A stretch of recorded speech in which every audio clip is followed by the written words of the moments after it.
Pokemon Scarlet and Violet are games that, despite being flawed, and I mean very flawed, have quickly become my favorite Pokemon game ever. The open world hides secrets in every corner, easily recapturing the feeling of exploration I felt so long ago when first booting up my Nintendo DS. The battles served to be a nice challenge throughout the whole playthrough, from the beginning of the game all the way through Blueberry Academy. And the story has easily proven itself to be one of the best, winning my heart with all of its emotional beats. From Penny's quest in finding her true friendship within Team Star, to Arven's love and dedication towards his partner Mabostiff, Scarlet and Violet strings the player along with engaging narratives throughout our journey. Of everything in this game, one of my favorite aspects of it has to be Area Zero, the culmination of Scarlet and Violet's story, all leading up to this one focal point.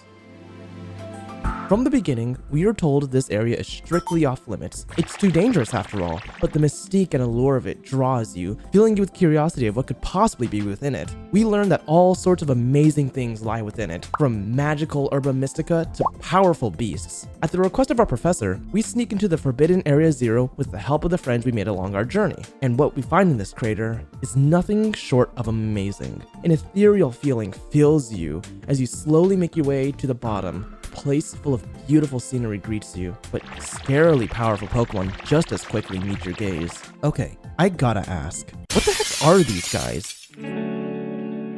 These mysterious monsters are introduced to us as Paradox Pokémon. We're first introduced to Paradox Pokémon with the Quaking Earth Titan, known colloquially as Great Tusk or Iron Treads, with Professor Sada Arturo respectively informing us that they are simply Pokémon that come from the mysterious Great Crater of Paldea. This is backed up from the Scarlet and Violet book, where Heath describes his expedition into the same place 200 years ago. In his expedition journal, he shows a Pokémon similar to Donphan, but different in either its great tusks or its treads of iron. Any more information about these creatures are saved all the way until the conclusion, the Way Home storyline. There, the professor finally explains the origins of these strange creatures. The Paradox Pokemon found in Area Zero originate from a time machine. Pokeballs are sent to the past or future to capture Pokemon from somewhere on the timeline and transfer them back into Area Zero where they can live their lives among the Pokemon of the present. However, because of their threat to the modern ecosystem, we disable the time machine, preventing Paradox Pokemon from ever coming through the machine again. But we all know this isn't what actually happens. Paradox Pokemon still show up in Area Zero. Arven himself points this out in the game, in fact. Wait, hold on. Isn't my mom's time machine the whole reason ancient Pokemon ended up here in the first place? This book is from way before she made the time machine, but it mentions ancient Pokemon. Isn't that kinda weird? Oh well, I'm sure it's all just made up anyway, but my mom believed that nonsense and even managed to make it a reality. Continuing the story after forking over $40 more reveals to us the treasure of Area Zero, Terapagos. Terapagos is touted as the final treasure to be found in the mysterious Area Zero, but doesn't seem to hold a major connection to any of the Paradox Pokemon. Besides wielding a mastery of the Terrastall phenomenon, Terapagos doesn't seem to have anything that answers any of the mysteries that lie regarding Area Zero. Like Ryer says, there has to be something we're missing, and there is. Taking Terapagos to the Crystal Pool gives us a special cutscene with our professor, being summoned using the power of the legendary Pokemon. Appearing to come from the past, this Professor Sada/Turo states how they are currently researching Pokemon that live in different timelines, so that they can be brought to our current timeline. Inspired by the Scarlet/Violet book, the professor shut himself in Area Zero in order to make the sights they saw in the journal a reality. During our conversation with them, the professor notes how they have been shifted quite far in both space and time. This is pretty interesting, as while Paldea's real-world equivalent is Spain, Kitakami's parallel is Tohoku, south of Hokkaido, the region Sinnoh is actually based on. The professor also gets to meet the box art legendary we've been traveling with throughout the journey. However, the only name they know of is either the Winged King or Iron Serpent. Koraidon and Miraidon are names only learned upon us informing them of it.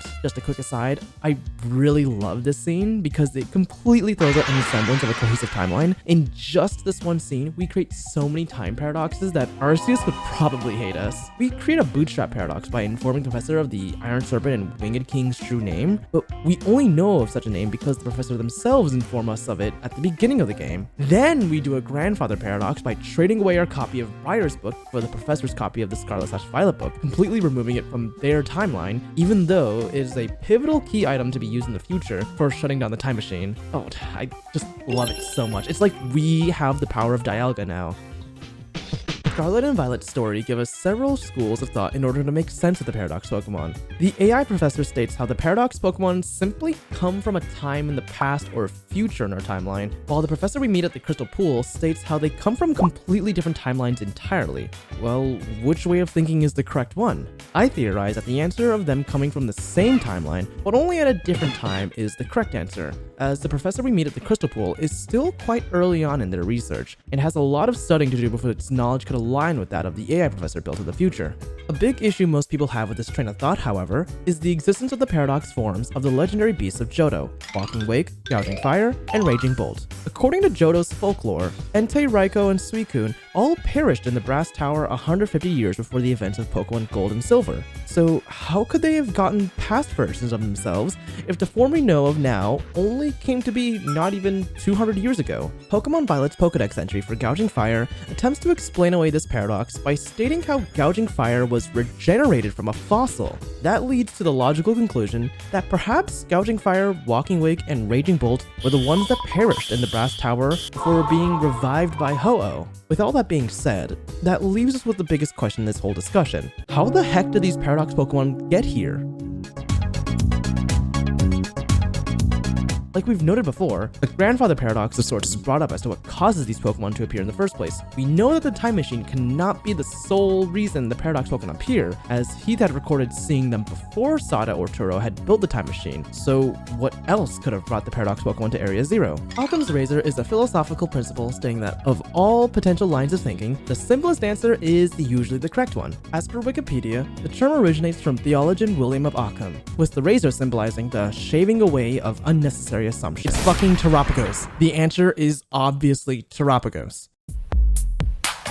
We literally see Terapagos summon the professor through not only time, but space, using the power of the Terrastal crystals. And if Terapagos can teleport a person through time and space, why couldn't it transport a Pokemon? Like, the time machine is literally powered by a giant Terra Crystal in Area Zero. But B, we caught Terapagos. How could Terapagos summon Paradox Pokemon if we are imprisoning it in a Pokeball? The Terapagos we catch is always male, but Terapagos has a 50-50 gender ratio. This implies that although we caught a Terapagos, other Terapagos, like a female Terapagos for example, could exist hidden in the depths of Area Zero, yet undiscovered. Ultimately, I think that trying to explain away Paradox Pokemon is a fool's errand. After all, it is in their name, and that's what happens when you introduce time travel into a narrative. It gets really confusing. Overall, it goes to show that although there is lore to these games, it isn't something rigid overall that is allowed to get molded and massaged however the writers see fit. And I really appreciate that. It is a little unfortunate to me, however, as a lore fanatic, that the answer to these Pokemon are probably going to forever be, yeah, they don't make sense. I'm sure there's stuff I've missed, so this is a topic where I would love to hear what you guys have to say below. And if you enjoyed this, please subscribe so you can be notified when I next upload. I'm so sorry for not making content. But with that, thank you so much for watching, and I'll catch you later.